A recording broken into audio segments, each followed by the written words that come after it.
serious? Ever pulled off a revenge plan that hit way harder than you expected? So much so that you thought, maybe I went too far with that one. Story 1, I might have shared this before, but here goes.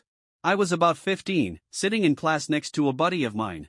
Out of nowhere, he starts laughing and goes, "Huh, your dad's bald." Without thinking, I shot back, "Huh, your mom's bald." The second I said it, his face changed. Tears welled up, and he bolted straight to the teacher. It wasn't until that moment that I remembered his mom had cancer and was going through chemo. Yeah. I felt awful. Story 2, back in 9th grade, I had this honors English teacher who, for some reason, just couldn't stand me. Every other teacher might have gotten frustrated with me now and then, mostly for slacking off, but they still like me. Not her. She flat out disliked me. Part of it had to do with the fact that she had a grudge against athletes. She hated that we'd miss class to travel for games, and since I played 3 sports, I missed quite a bit. Funny thing was, I wasn't just skipping for sports, I was also out for math and science competitions, quiz bowls, you name it. But none of that seemed to bother her. It was the sports she had a problem with. She made her stance pretty clear. After away games, she'd double our homework load, knowing full well we wouldn't have time to finish. And while she didn't check homework daily, she made sure to check it right after those games. Coincidence? I think not. I'd written about her before, but she had this habit of handing me low grades on essays, 70s, maybe a low 80, without a single red mark. Meanwhile, my classmates' papers would be covered in corrections and still get 90s. One time, after getting an unfairly low grade on a paper I knew I'd done well on, I asked her about it. Her exact words?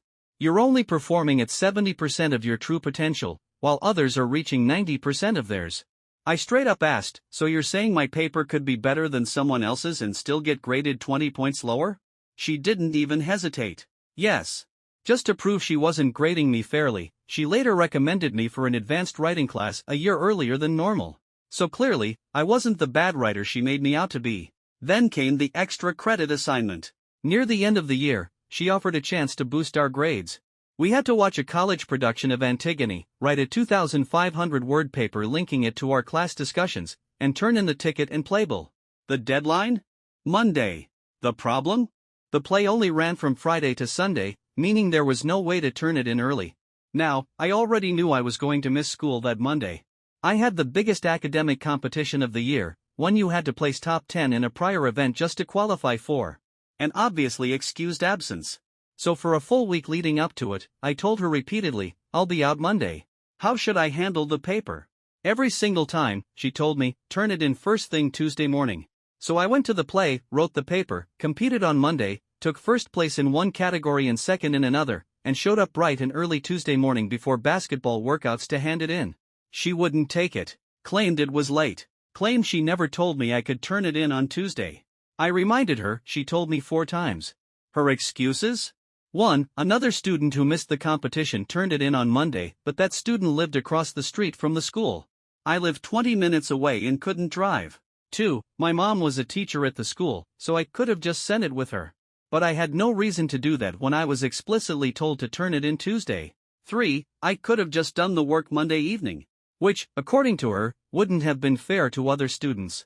To prove I had done the work beforehand, I pulled up the paper's metadata. It showed the last save time was Saturday afternoon. Didn't matter. She still gave me a 0. So, I was out $25 for the ticket, lost hours of my time, and my mom got dragged into it, having to rush me from practice to home, then downtown for the play, then back again to pick me up. She wasn't happy either. This teacher also had a weird flex. Nobody had ever gotten an A on her final exam. She thought it made her some legendary tough grader, but really, she just drowned students in busy work. On the last day of class, she gave us a few minutes to share our biggest wish. I didn't hesitate, I said, "I wish for an A on the exam." She laughed. "Yeah, and I wish for $1 million and to never deal with you again." So that set the stage for the final.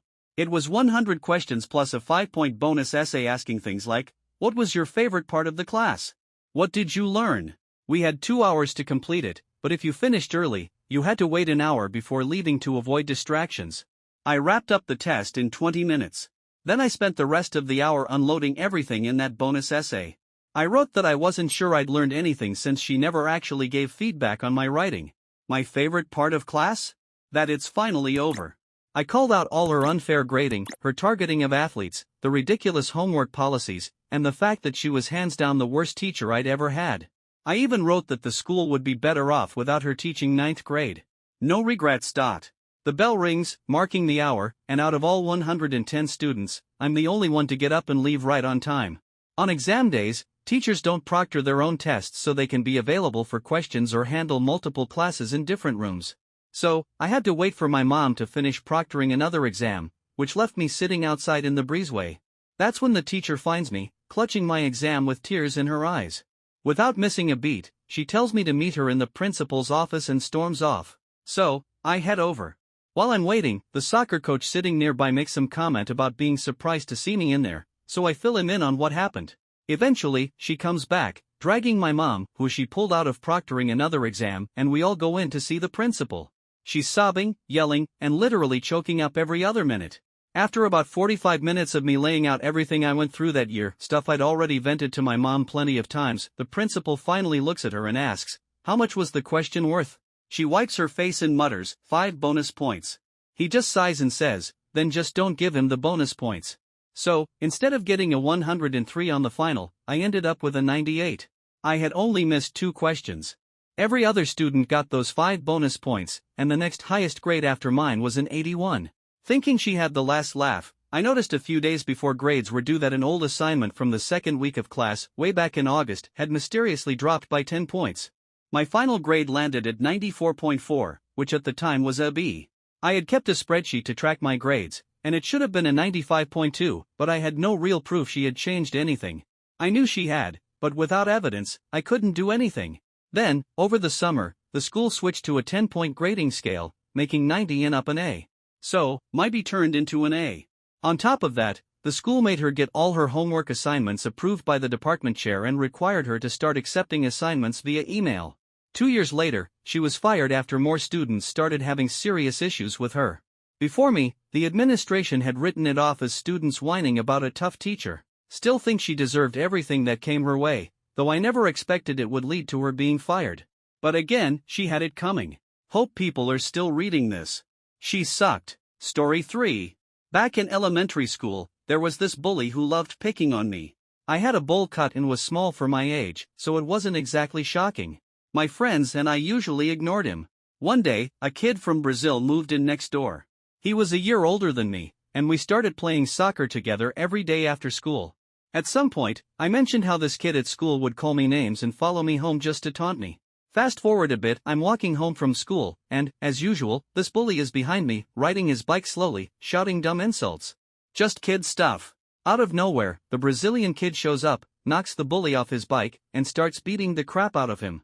The bully is lying on the grass, crying and bleeding, and the Brazilian kid picks up his bike, hands it to me, and says, "You can keep this." Then he just walks away. I had no idea what to do. I just set the bike down next to the kid and walked home. He didn't show up at school for about a week. Years later, I found out he had a really terrible home life with abusive parents. I was only 10 at the time, but I've always felt bad about it. But hey, at least he quit bullying me. I still run into that Brazilian guy now and then. Don't think he even remembers it. Cool that he had my back, but it definitely went too far. Story 4. I was dating this girl, and my friend kept running into her around town and humiliating her just to embarrass me. I told him to knock it off, but he did it again.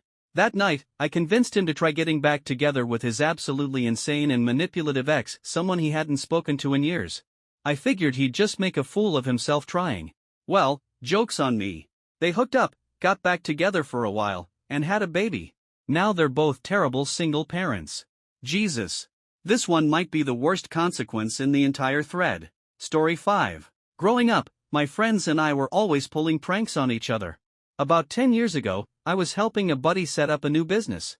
He was ordering business cards, and the company he used offered a deal, something like 500 free with a large order. So, we decided to prank another friend. We made business cards with his name, phone number, and home address. His job title? Professional creep. His slogan? If I'm creeping, you ain't sleeping. We passed those cards out all over town. He was getting harassing phone calls constantly and had no clue why. Then, about 2 years later, he found one of the cards stuck to a fridge at a party and finally put the pieces together. He was furious. And to this day, 10 years later, he still gets random calls. I actually feel really bad about that one. Jesus. Just change your number, man. Story 6. Had a lawyer a few years back who was absolute garbage.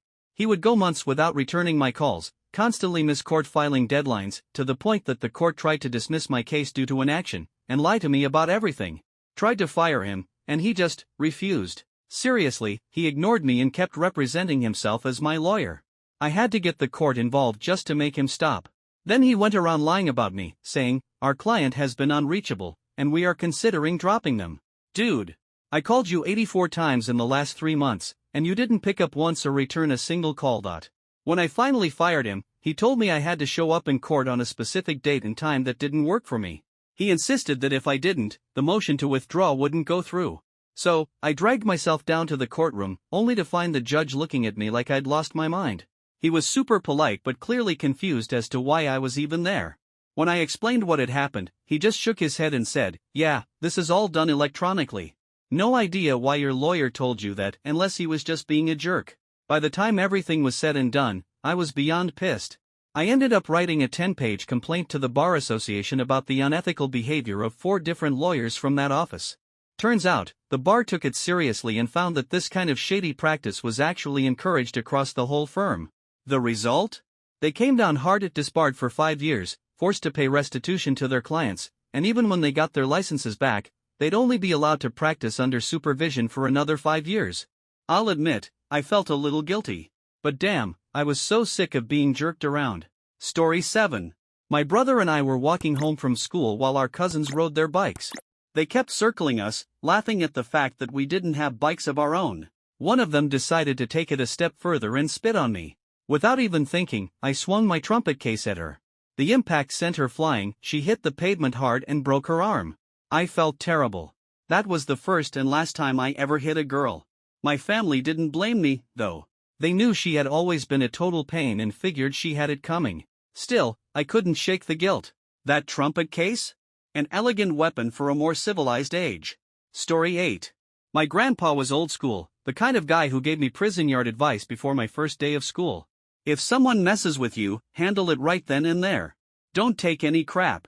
So, in my first week of kindergarten, a first grader started pushing me around, blocking my way back to class. I snapped, shoved him into a fence and kicked him in the face a few times, splitting his nose open. Almost got expelled for it until the school found out my grandpa had put the idea in my head. Funny thing is, no one ever messed with me after that. The kid I fought? He actually ended up being nice to me all the way through graduation. So, I guess grandpa's advice worked, huh? Story 9. My sister used to beat the hell out of me all the time. She had a crazy temper and would snap over the dumbest things. One night, I accidentally turned the light on while she was trying to sleep, and she lost it. She beat me up so bad, I showed up to prom with bruises all over me. Through it all, I never hit her back. I was a sensitive kid, and if I ever did try to defend myself, I'd just end up crying to my mom about how much I loved her and didn't want to hurt her. After I graduated, she mellowed out a little, but she still had her moments. One night, after a small party, she started her usual crap again. We got home, and I said I was driving back to my place.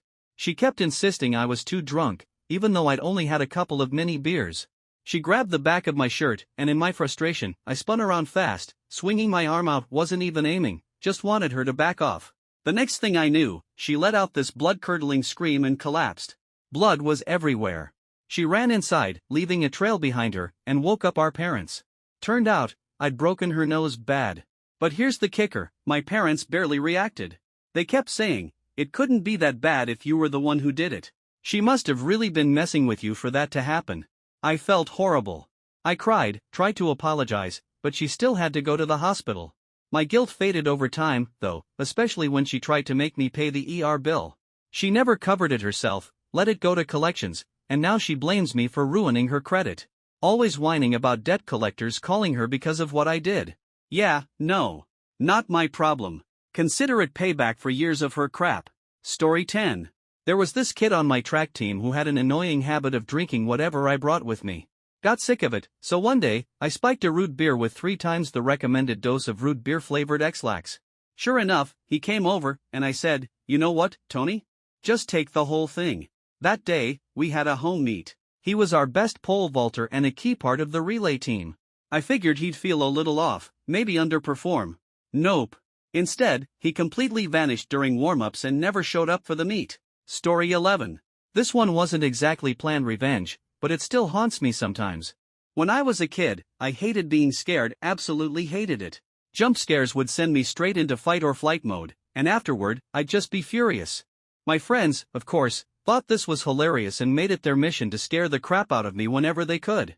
Despite that, I loved Halloween. Threw a big party every year, and my buddies always tried to get me with their best jump scares.